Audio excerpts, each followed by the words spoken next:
Hello दोस्तों, मैं जतिन एक बार फिर से अपने यूट्यूब चैनल अचीवर जोन पर आपका स्वागत करता हूं।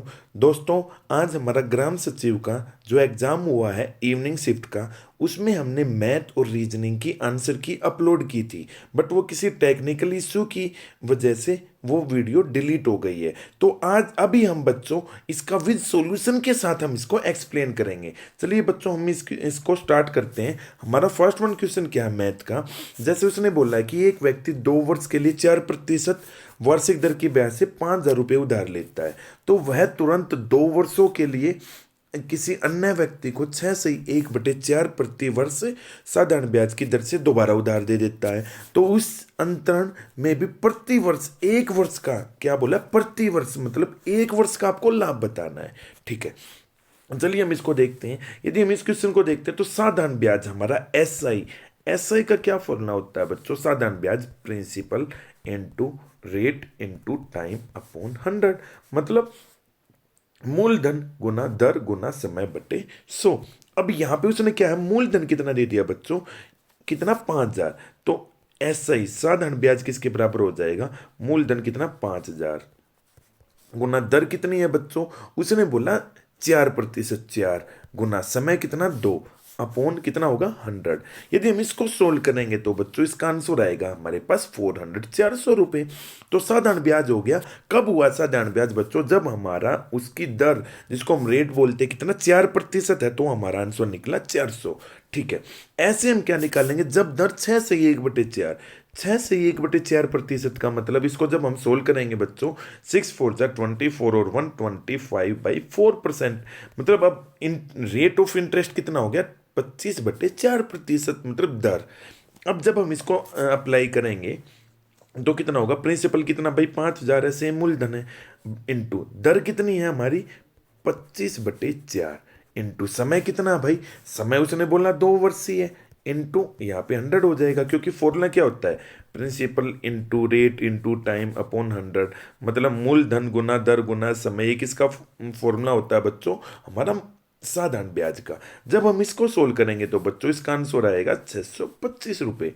तो अब देखेंगे क्या उसको लाभ हुआ, बिल्कुल हुआ भाई। जब उसने 4% दिया, क्या दी, दर 4% दी, तो हमारा जो साधारण ब्याज था वो था भाई 400 रुपये। जब उसने दर 6/1/4 25/4% दी, तो हमारा ब्याज कितना था 625 रुपये। तो इसके अकॉर्डिंग इसको कितने का लाभ हो गया बच्चों, 225 रुपये का। बट ये जो 225 रुपये का लाभ हुआ, ये कितने वर्षों के लिए हुआ है, ये तो 2 वर्ष का है। बट हमसे क्या पूछा गया, प्रति वर्ष 1 वर्ष का पूछा गया, तो किससे डिवाइड कर देंगे, 2 से। तो 2 से डिवाइड करने से हमारा आंसर क्या आएगा बच्चों, 112.50 रुपीज। तो अब यहां पे देखेंगे ऑप्शन कौन सा है, ऑप्शन नंबर 4। तो इसका आंसर क्या होगा बच्चों, ऑप्शन नंबर 4 डी, 112 रुपये 50 पैसे इसका क्या होगा, आंसर होगा। ठीक है, अब हम नेक्स्ट वन क्वेश्चन देखते हैं। उसने बोला यदि, उसने इसको इस फॉर्म में लिख दिया, भाई रीजनिंग का क्वेश्चन है, तो उसने पूछ लिया इसी को यूज करके कुट भाषा को, तो कॉम्प्लेंट का पूछा आपसे। तो अब यहां ध्यान से समझते हैं उसने क्या किया है, ध्यान से देखेंगे उसमें क्या ट्रिक है बच्चों। यदि हम फर्स्ट वन लेटर देखते हैं, यहाँ पे क्या है बच्चों जी, और यहाँ पे क्या है एन, बट यहाँ पे लास्ट क्या है एच। यदि हम जी और एच का रिलेशन देखते हैं तो क्या है, 1 ऐड हो गया भाई। ठीक है, यदि हम फर्स्ट वन देखते हैं तो यहाँ पे क्या है एम, और इसका क्या है, लास्ट वन एम है, बट इसका फर्स्ट वन क्या है एन। तो इसमें देखेंगे एम और एन, यहाँ पे 1 ऐड हो गया। तो ऐसे यदि हम इसको देखते हैं, क्या हमारे, देखिए बच्चों ऑप्शन का भी तो हमको कुछ ना कुछ बेनिफिट उठाना है ना। तो देखते हैं ऑप्शन से कैसे क्या होता है। यदि हम कंप्लेंट की बात करते हैं तो सी में हम क्या करेंगे, 1 ऐड करेंगे, बट वो क्या आएगा, डी आएगा। डी क्या होगा, लास्ट वन। तो यदि हम ऑप्शन में देखते हैं 4 ऑप्शन में, तो जो डी है हमारा फर्स्ट वन ऑप्शन में ही लास्ट है, तो इसीलिए हमारा आंसर क्या हो जाएगा बच्चों इस क्वेश्चन का, ऑप्शन नंबर 1। ऐसे चलिए हम क्रॉस चेक करते हैं इसको, क्या ये आंसर हमने सही है या नहीं है। यदि हम किसकी बात करते हैं, टी की। यदि टी में ऐड करते हैं तो ये फर्स्ट वन होगा, क्या ऐड करेंगे, वन। तो टी में वन ऐड करेंगे तो क्या हो जाएगा, यू। ये हमारा क्या है, फर्स्ट। तो देखेंगे तो यू भी हमारा फर्स्ट वन लेटर एक ही ऑप्शन में है, और जो लास्ट में डी करेंगे तो वो भी ऑप्शन में है। तो ऑप्शन के अकॉर्डिंग हमारा क्या है, ए। ऐसे ये ट्रिक क्या होगी बच्चों, सब इसमें जैसे जी वाई है, वाई में भी ऐसे ट्रिक लगेगी, एम में भी ऐसे लगेगी। ठीक है बच्चों, चलिए हम नेक्स्ट वन क्वेश्चन देखते हैं। नेक्स्ट वन क्वेश्चन क्या है, तो इसका आंसर हो जाएगा बच्चों वन। ठीक है, उसने क्या बोला है, क्वेश्चन नंबर नेक्स्ट है कि यदि बेनिफिशियल के, ध्यान से देखते हैं क्या बोला है, यदि बेनिफिशियल के पहले और छठे अक्षर को, ठीक है, देखते हैं बेनिफिशियल लिखते हैं, BENIFICIAL, बेनिफिशियल। उसने बोला पहले और छठे अक्षर का स्थान आपस में बदल दिया जाता है। तो फर्स्ट वन क्या है, वन।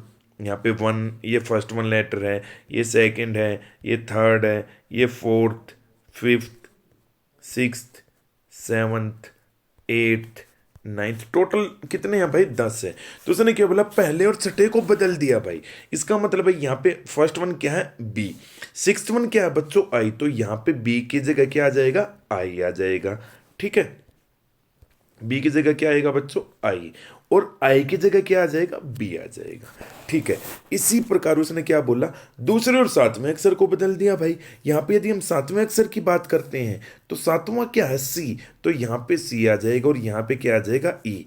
और उसके बाद क्या बोला है, और आगे भी इसी प्रकार बदल दिए जाए तो पुनः व्यवस्थित के बाद दाएं ओर से तीसरा अक्षर, मतलब पीछे से उसने थर्ड वन पूछा है। देखेंगे यदि हम इसकी बात करते हैं तो ये भाई बाएं ओर से होता है, ये हमारा कहां से होता है, ये हमारा दाएं ओर से होता है। तो देखेंगे एन को, थर्ड वन को उसने किस में कन्वर्ट किया भाई, तीसरे को किस में बदल दिया। अब दूसरे को सातवें में बदला, तीसरे को छठे में बदलेगा भाई। तो यहां पे क्या होगा, अब जो थर्ड वन होगा क्या है, यहाँ पे हो जाएगा आई। ठीक है, तो अब आई, और यहाँ पे आई की जगह क्या आ जाएगा, एन। तो आंसर क्या होगा बच्चों, पीछे से स्टार्ट करते हैं दाई तरफ से, तो तीसरा अक्षर कौन सा, एन। तो ऑप्शन नंबर सी हमारा क्या होगा बच्चों, करेक्ट आंसर होगा। समझ में आया बच्चों। फिर भी आपको कोई भी प्रॉब्लम होती है ना इसी क्वेश्चन के रिगार्डिंग या किसी भी क्वेश्चन के रिगार्डिंग, तो आप एक बार कमेंट सेक्शन में कमेंट करके बताना कि सर हमको ये इसमें प्रॉब्लम है, अच्छे से आपको सोल्व करवाया जाएगा। ठीक है, नेक्स्ट वन वैसे अच्छे से अभी भी सोल्व हो चुका है बच्चों, कोई दिक्कत नहीं। फिर भी उसने क्या बोला, ध्यान से देखेंगे क्या बोला कि यदि शब्द, उसने न्यूटन NUTAN दे दिया कि अक्षरों को वर्णमाला के क्रम अनुसार दाएं से पुनः बाएं व्यवस्थित किया जाए, तो क्या है, ध्यान से देखेंगे इसको क्या बोला है, दाएं से बाएं। इसको यहां पे देख लेते हैं, उसने क्या बोला, NUTAN।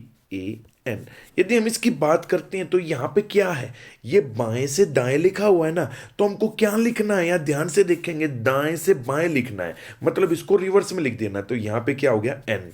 तो यहां पे क्या हो गया, इसके बाद क्या आएगा बच्चे, ए के बाद क्या आएगा, टी के बाद यू, और यू के बाद एन। क्या बोला कि भाई पीछे से उसने दोबारा लिख दिया आगे की तरफ।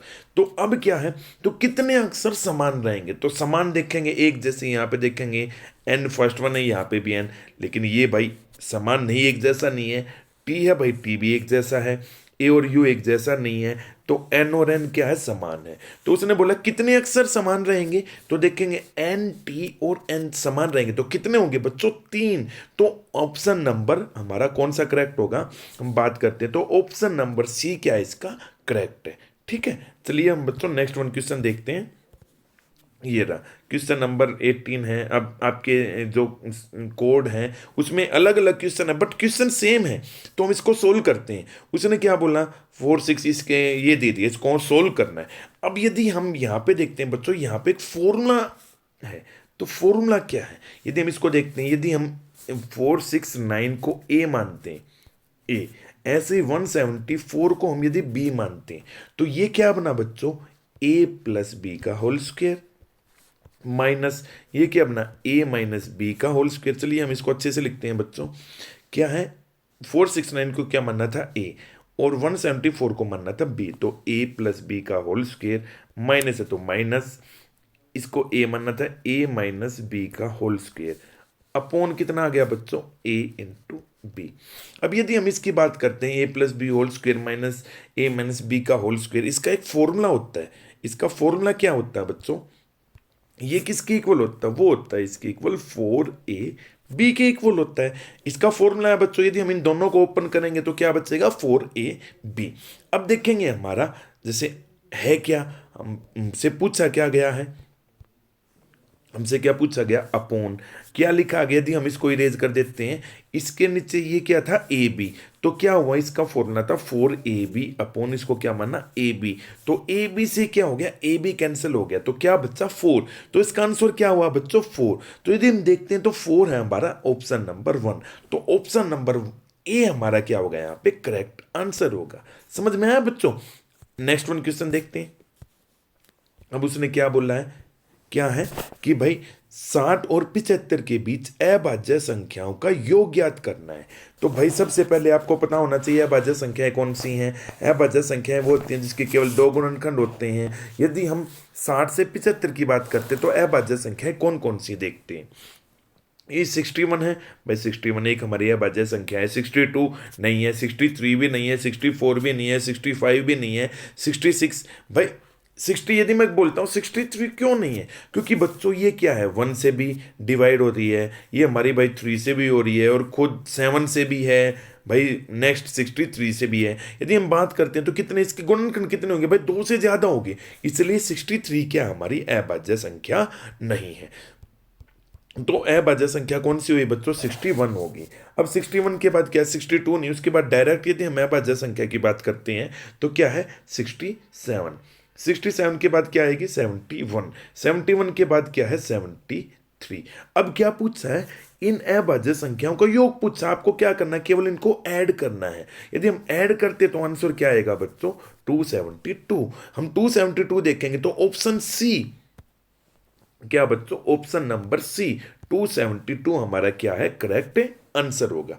ठीक है बच्चों, चलिए हम नेक्स्ट वन क्वेश्चन देखते हैं। अब भैया हमको एक चीज दे दी, उसने बोला है कि प्रश्न चिन्ह को सही विकल्प द्वारा प्रतिस्थापित, यदि उसने बोलना है कि replace the question mark with correct alternatives. अब देखते हैं, इसको सोल्व करते हैं।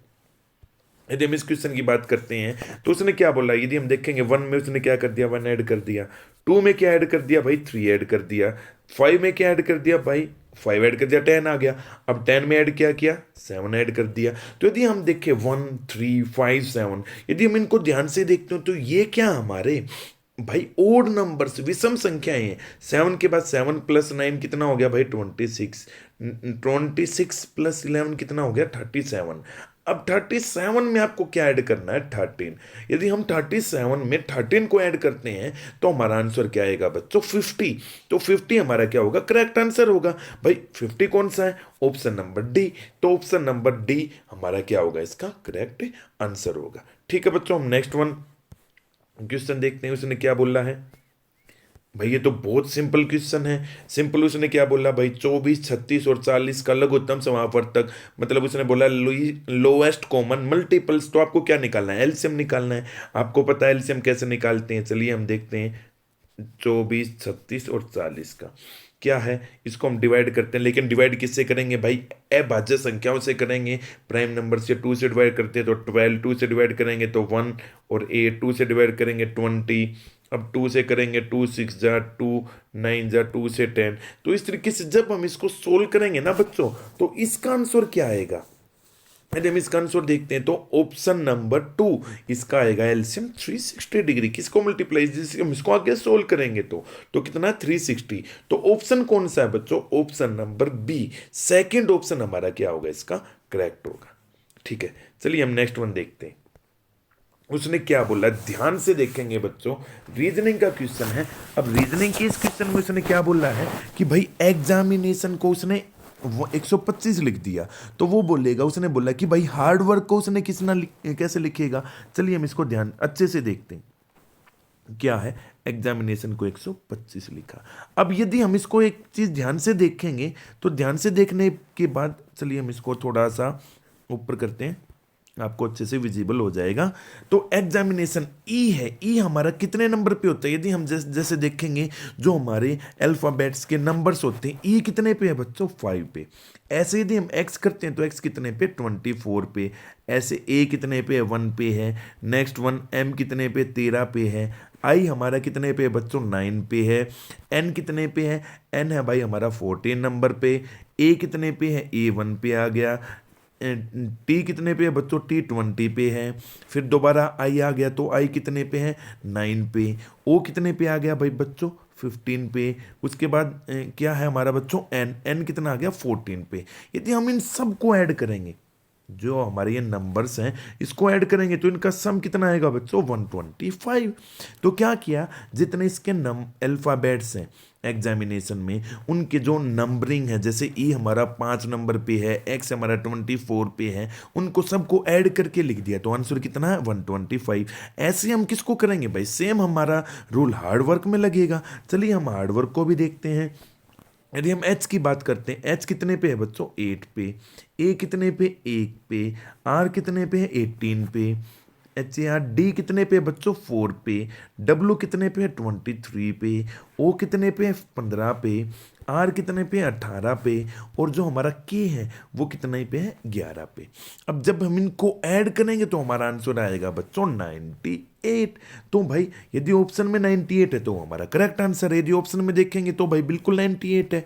98 कहाँ पे है, 98 है बच्चों ऑप्शन नंबर सी हमारा क्या होगा, इसका करेक्ट आंसर होगा। चलिए हम बच्चों नेक्स्ट वन क्वेश्चन देखते हैं। उसने बोला है कि भाई x का मान ज्ञात करो, find the value of x। अब इसको ध्यान से देखेंगे, 11/4 बराबर है 77/x। यदि हम इसको देखेंगे सोल्व करेंगे तो इसको हम क्रॉस मल्टीप्लाई कर लेते हैं। क्रॉस मल्टीप्लाई क्या हुआ है 11x इक्वल 4 इंटू 77। एक्स की वैल्यू निकालनी है तो एक्स को यहाँ रखेंगे तो 4 इंटू 77 अपॉन 11। 11 से 77 कट हो गया 7 पे, तो 7 4 जा हमारा आंसर कितना है 28। तो x की वैल्यू कितनी आ गई बच्चों 28। तो यहाँ पे देखते हैं ऑप्शन नंबर 4। ऑप्शन नंबर 4 क्या होगा हमारा बच्चों, करेक्ट आंसर होगा। ठीक है बच्चों, चलिए हम नेक्स्ट वन क्वेश्चन पे चलते हैं।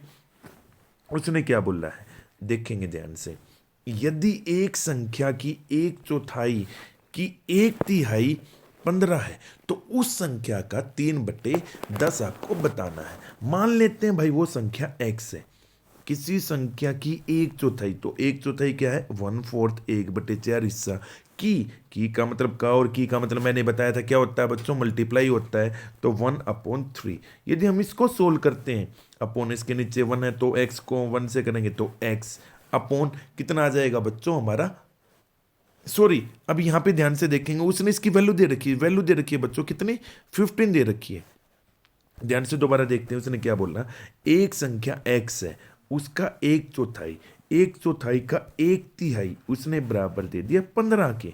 तो यहां से बच्चों हम x की वैल्यू निकाल सकते हैं। x कितना आएगा भाई, x का मतलब हमने उस संख्या को मानना था, तो x इक्वल 15 इंटू 12, 12 इंटू 15 होते हैं बच्चों हमारे 180। तो भाई वह संख्या हमने नंबर निकाल लिया कितना 180।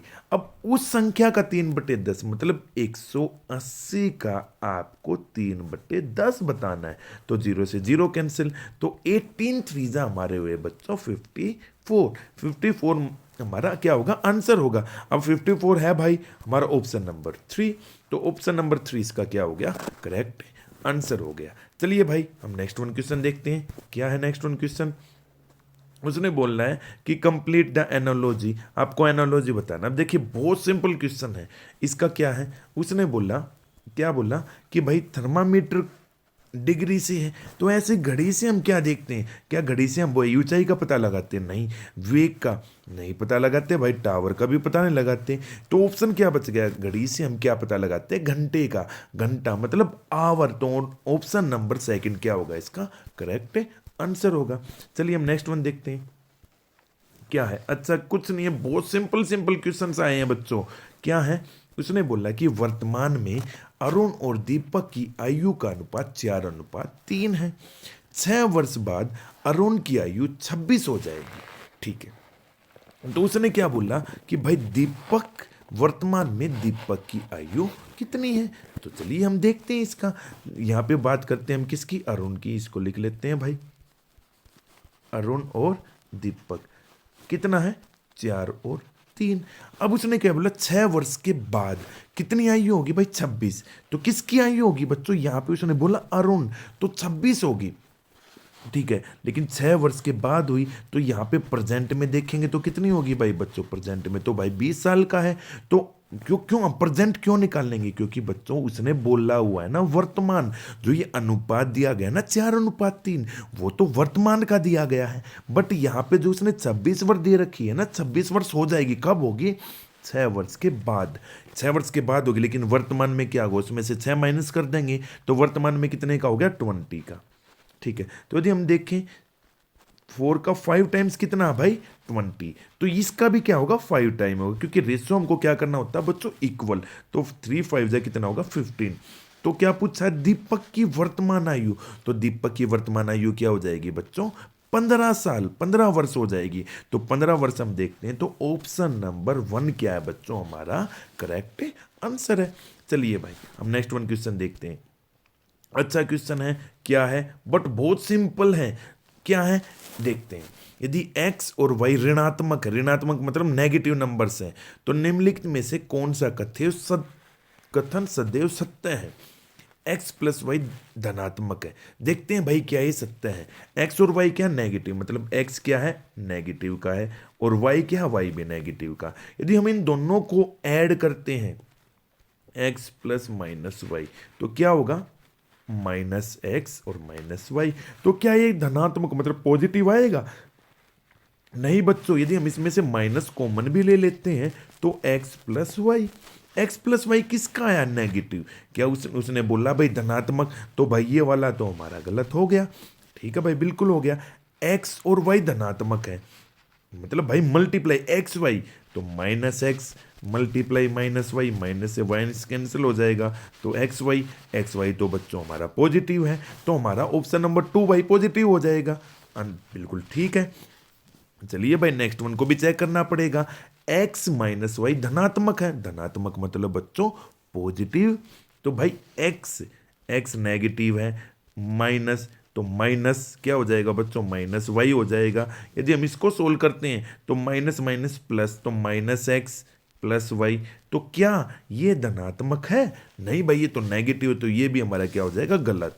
तो कौन सा ऑप्शन हुआ? केवल ऑप्शन नंबर 2। तो केवल यदि हम ऑप्शन देखते हैं तो केवल 2 हमारा क्या है? सत्य है। तो ऑप्शन नंबर 1 क्या होगा? इसका करेक्ट आंसर होगा। चलिए भाई हम नेक्स्ट वन देखते हैं। वह संख्या चुनिए जो 3 अन्य से भिन्न है। यदि हम इसकी बात करते हैं तो 59, 24, 12 और 48। यदि हम 59 देखते हैं, चलिए भाई 59 के बाद हम 24 देखते हैं, 48 देखते हैं और 12 देखते हैं, तो ये सभी कौन से हैं बच्चों? इवन नंबर्स हैं। कौन से? सम संख्याएं हैं। कौन सी? सम संख्या है। बट यदि हम 59 की बात करते हैं तो 59 क्या है बच्चों? एक विषम संख्या, ओड नंबर है। तो डेट्स वाई ऑप्शन नंबर 1 हमारा क्या होगा? करेक्ट आंसर होगा। चलिए भाई नेक्स्ट वन क्वेश्चन। अब बच्चों यहाँ पे एक क्वेश्चन थे, बट एक क्वेश्चन है यहाँ पे क्या था? उसने बोला है एक जो आपके एग्जाम में है बट यहाँ पे पीडीएफ में नहीं है। उसने बोला कि मक्खी, मधुमक्खी, चींटी किस श्रेणी में आते हैं? क्या बोला? चलिए हम इसको लिखते हैं, मक्खी, मधुमक्खी, और जो उसने थर्ड वन बोला था बच्चों, चींटी, किस श्रेणी में आते हैं? तो बच्चों ये क्या है? इंसेक्ट्स हैं, कीट है। तो आपका आंसर क्या हो जाएगा? कीट। तो अकॉर्डिंग टू ऑप्शंस आपके जो भी सेट है उसमें आप देखेंगे तो इसका आंसर क्या होगा? उसने बोला कि मक्खी, मधुमक्खी और जो चींटी हैं वो किस श्रेणी में आते हैं? तो किस श्रेणी में है? इंसेक्ट्स। तो अब ऑप्शन क्या हो जाएगा बच्चों? इंसेक्ट्स। तो आप अकॉर्डिंग टू आप अपने सेट्स के अकॉर्डिंग देख लेंगे कि कौन सा आपका ऑप्शन करेक्ट है। तो बच्चों हमने आज जो एग्जाम हुआ है ग्राम सचिव का, उसमें क्या क्या किया है बच्चों?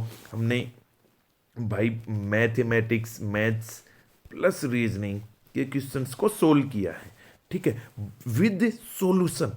तो बच्चों आप कमेंट सेक्शन में कमेंट करके बताएंगे कि आपको वीडियो कैसी लगी। यदि आपको किसी भी क्वेश्चन में कोई भी डाउट है तो आप वहाँ पे ज़रूर पूछेंगे। तो मैं बार बार एक बात कहता हूँ बच्चों, यदि आप चैनल पे न्यू हैं तो क्या करेंगे, चैनल को सब्सक्राइब करेंगे, वीडियो को लाइक करेंगे और वीडियो को शेयर ज़रूर करें ताकि सभी बच्चे वीडियो का बेनिफिट उठा सकें।